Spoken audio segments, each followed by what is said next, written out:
Og så er der også mere normalt nogle gange. Det er bare at træne det blind, og så vente på en til. Damir, hvad synes du om eventet generelt, Esbjerg Fight Night 3.0? Du er jo selv fra den her by. Det var et rigtig godt event, vil jeg sige.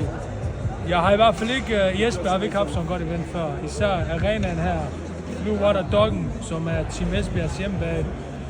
Nye faciliteter, det er jo sindssygt flot, lydshowet, også jeg kommer live, det hele var professionelt set op. Gode kampe, 18 kampe, det er også mange kampe, vi var der i 6 timer. Folk fik noget for pengene. Altså alt i alt en super fantastisk dag, et godt stævne, det hele er vel arrangeret, vi havde det hele altså. Jeg er helt enig, vellykke. Ja, bedre end jeg har forventet. Damir, hvis du vil have et sidste ord til dem hjemme i stuerne, eller dem der ser med, hvad skulle du så være, så får du lov til at afslutte aftenen i dag. Værsgo. Jamen bare tak fordi I kigger med her, og det betyder meget, at I kigger med på live også.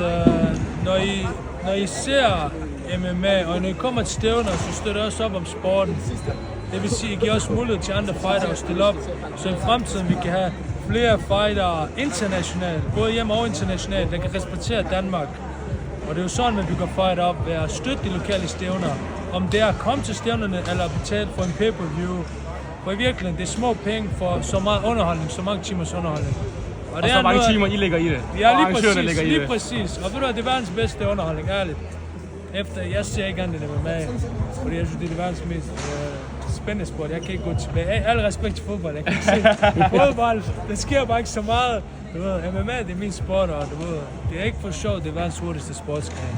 Du ved, men tak for jeres støtte, det betyder virkelig meget på alles vegne, især fighter. Fordi når du er amatør, så er der ikke så mange penge i det.